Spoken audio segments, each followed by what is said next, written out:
মরণের রক্ত নিশোধ করুন, শহীদের রক্ত, শহীদের রক্ত। সম্মেলন জিন্দাবাদ, যদি তোমায় আমরা জিন্দাবাদ, 13তম অঞ্চল সম্মেলন জিন্দাবাদ। রক্ত ঋণ শোধ করুন, রক্ত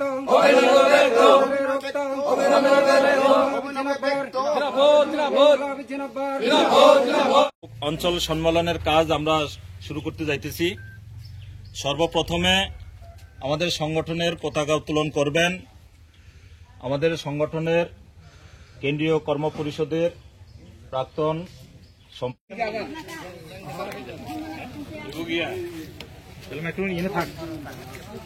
থাকলে তাহলে আইবনি।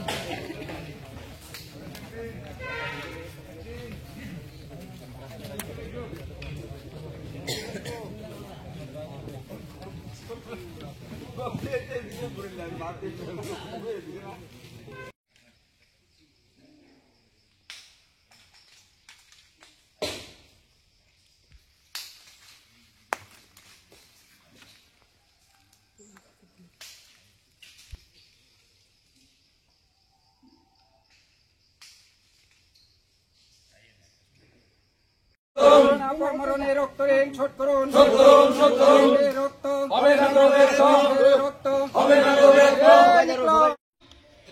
করছি। আমি একটু আগে বসে যখন আসলাম, শুনছি এক বিজেপি নেতা টেলিফোনে আমাদের কমরেডকে দমকাচ্ছে। কেন দমকাচ্ছে? তোমার বাড়িতে করা যাবে না।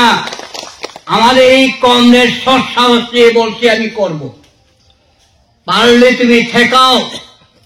পারি নাই, পারবেও না।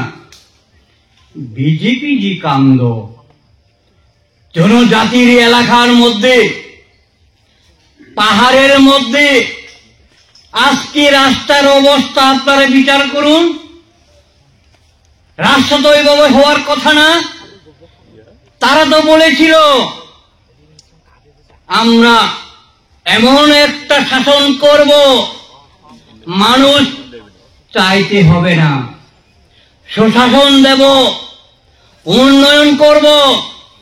সুশাসনের নমুনা মানুষ রাস্তা দাঁড়িয়ে অন্য কথা বলার অধিকার থাকে না। এটাই নাম কি সুশাসন? আমাদের রাজ্যের মুখ্যমন্ত্রী মাননীয় মানিক সাহা, উনি কি বলছেন জানেন? উনি বলেছেন, একটাই সোশ্যাল মিডিয়ার মধ্যে আমি পেয়েছি, সে নাকি খুব খুশি। কিরকম খুশি? রাস্তা হয়েছে, ডিজিটাল স্কুল হয়েছে, কারেন্ট হয়েছে, এর জন্য নাকি খুব খুশি। নিজের চোখে না দেখলেই নাকি বিশ্বাস করা যেত না। কিন্তু আমাদের গণমুক্তি পরিষদ, আমাদের কথা হলো, তুমি শহরে বসে উন্নয়নের কথা বলে সেটা মানুষ মানবে না। মানছে না দেখে আজকে এই সম্মেলনের প্রতিনিধিরা উপস্থিত হচ্ছে। কি অবাক কাণ্ড! দেশে এবং রাজ্যে মানুষের কথা বলার অধিকার পর্যন্ত নাই, কথা বললেই নাকি হুঁশিয়ার। স্কুলের মাস্টার যদি চায়, বলো সিপিএম এর গুন্ডা। কি অন্যায় করেছে আমরা? আমরা তো বলছি সুশিক্ষা দেওয়ার জন্য তুমি প্রতিশ্রুতি দিয়েছিল, সেটা কার্যকর করো। উল্টো দেখতে হয়েছে জিতেন চৌধুরী হুঁশিয়ার। কয়েকখানে দেখছি আমি এখন মানিক সাহা দল, মানিক সাহা সরকার, আমরা রাত্রিবেলা ঘুমানোর সময় হরে কৃষ্ণ কইয়া ঘুমায়, যাতে দুঃস্বপ্ন না দেখে।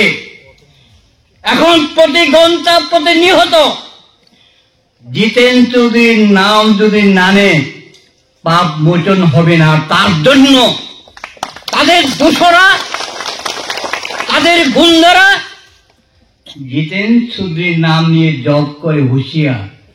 ধন্যবাদ। আমি জানাবো ধন্যবাদ।